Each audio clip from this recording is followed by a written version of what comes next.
আম্মা নওয়ালুহু। আমাদেরকে দয়া করে সম্মানিত হাজিরিন, পবিত্র ঈদুল আজহার দিন আল্লাহ পাক রব্বুল আলামিনের নিকট সবচেয়ে প্রিয় হচ্ছে আল্লাহর নামে পশু কুরবানি করা। বলি সুবহানাল্লাহ। নাহার করা, রক্ত প্রবাহিত করা, এটা হচ্ছে ঈদুল আজহার দিনে আল্লাহ পাক রব্বুল আলামিনের দরবারে সবচেয়ে পছন্দনীয় দিন। বলি সুবহানাল্লাহ। হযরতে আম্মা জান আয়েশা রাদিয়াল্লাহু তাআলা আনহা বলেন, قال رسول الله صلى الله عليه وسلم ما عمل ابن آدم من عمل يوم النهار أحب إلى الله من إهراق الدم وإنه ليأتي يوم القيامة بقرونها وأشعارها وأظلافها। আম্মা জান আয়েশা রাদিয়াল্লাহু তাআলা আনহা বলেন, রাসূল খোদা সাল্লাল্লাহু আলাইহি ওয়াসাল্লাম বলেন, ঈদুল আজহার দিনে আল্লাহর নামে রক্ত প্রবাহিত করার চাইতে উত্তম কাজ আল্লাহর দরবারে আর কোনো কিছু হইতে পারে না। বলি সুবহানাল্লাহ। আল্লাহর হাবিব সাল্লাল্লাহু আলাইহি ওয়াসাল্লাম বলেন, তোমরা যেই পশু আল্লাহর সন্তুষ্টির জন্য কোরবানি করো, তোমাদের এই পশু নয়, শুধু এই পশুর খুর, এই পশুর রক্ত, এই পশুর শিং সহ পরিমাপ করে তোমাদেরকে সওয়াব দেওয়া হবে। লাভ না লস? আল্লাহ পাক রব্বুল আলামিন বিশ্ব মানবতার কল্যাণে কুরবানির বিধান দিয়েছেন, কিন্তু পৃথিবীর জমিনে এমন নিকৃষ্ট কিছু জীব রয়েছে যাদের পৃথিবী সম্বন্ধে, পশু পাখি সম্বন্ধে ধারণা নাই। তারা অতিরিক্ত মায়া দেখানোর নামে ইসলামের বিরোধিতা করে। মূলত তারা কিন্তু পশুর প্রতি মায়া দেখায় না, ইসলামের বিরোধিতা করার জন্য পশুর প্রতি মায়া দেখায়। বলেন নাউজুবিল্লাহ। এবং এই মায়া তাদের অন্তর থেকে না, এই মায়া হচ্ছে মুখে মুখে। বাকি সব কাজ তারা করে, অন্য সমস্ত পশু পাখি তারা ভক্ষণ করে, বৃক্ষ থেকে তারা শাকসবজি খায়, এরপরে আরো যত খাবার দাবার আছে সব গ্রহণ করে। শুধুমাত্র তারা পশু কুরবানির ক্ষেত্রে তারা এসে দয়া দেখায়। বলেন নাউজুবিল্লাহ। এই পৃথিবীর জমিনে আমরা কেউ থাকতে পারবো না। আল্লাহ পাক রব্বুল আলামিন যত জীব জন্তু পৃথিবীর জমিনে পাঠিয়েছেন, কোনো কিছুই থাকবে না, সব কিছু মৃত্যুবরণ করবে। বলেন আলহামদুলিল্লাহ। এটা হচ্ছে আল্লাহ পাক রব্বুল আলামিনের সুন্নাহ, আল্লাহ পাক রব্বুল আলামিনের নিয়ম। আল্লাহ পাক রব্বুল আলামিন এইভাবে দুনিয়ার জমিন সৃষ্টি করেছেন।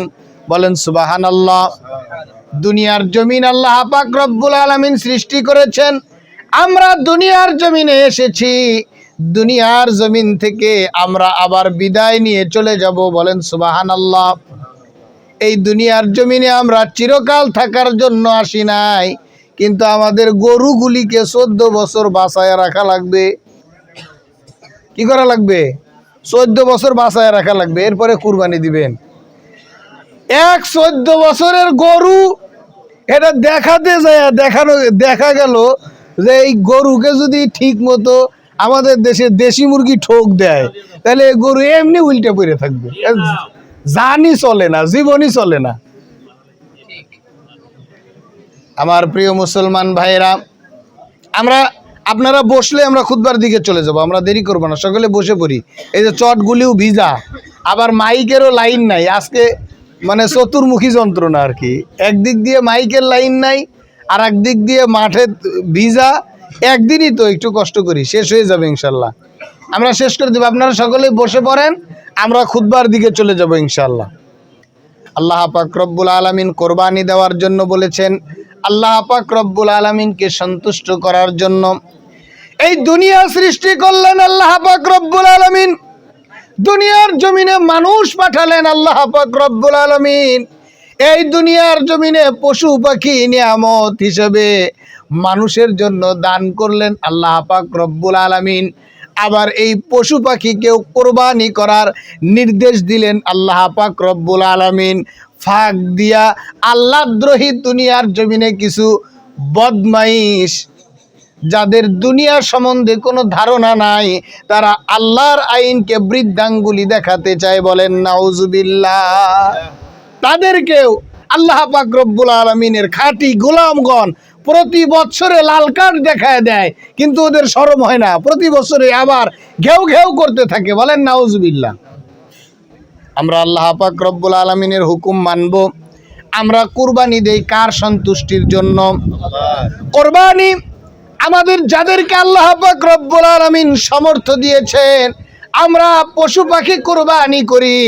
আর আমাদের যাদের সামর্থ্য নাই, আমরা শুধু পশু কুরবানি করতে পারি না, কিন্তু আল্লাহর সন্তুষ্টির জন্য আমাদের জীবনকে পর্যন্ত কুরবানি করে দিতে পারি। ঠিক কিনা বলেন? এজন্য আমাদের কোরবানি নিয়ে কোনো আপত্তি আছে? যারা আপত্তি তুলেছে তারাই বিপদে পড়েছে। বিশেষ করে একেবারে দুঃখজনক ঘটনা, আমাদের পার্শ্ববর্তী দেশ ভারতে মুসলমানদেরকে কোণঠাসা করার জন্য গরু কুরবানি দিবে না। এখন হিন্দুরাই কান্নাকাটি করে, ছাইরা দেবা কাইন্দাবাসি, বলে যে কি আইন করলো, আমরা শেষ হয়ে গেলাম, মুসলমানদেরকে কোরবানির অনুমতি দেওয়া হোক, না হলে আমরা ধ্বংস হয়ে যাইতেছি। সম্মানিত হাজিরিন, আমরা আল্লাহর সন্তুষ্টির জন্য আমরা সকলেই কোরবানি করব। সকলে জবান খুলে বলি ইনশাআল্লাহ। আমরা সকলে জবান খুলে বলি ইনশাআল্লাহ। আমাদের যাদের সামর্থ্য নাই, আমরা প্রতিনিয়ত আল্লাহ পাক রব্বুল আলামিনের দরবারে দোয়া করব, আল্লাহ পাক রব্বুল আলামিন আমাদের সবাইকে সামর্থ্য দান করুন। সকলে বলি আল্লাহুম্মা আমিন। ওমা আলাইনা ইল্লাল বালাগ।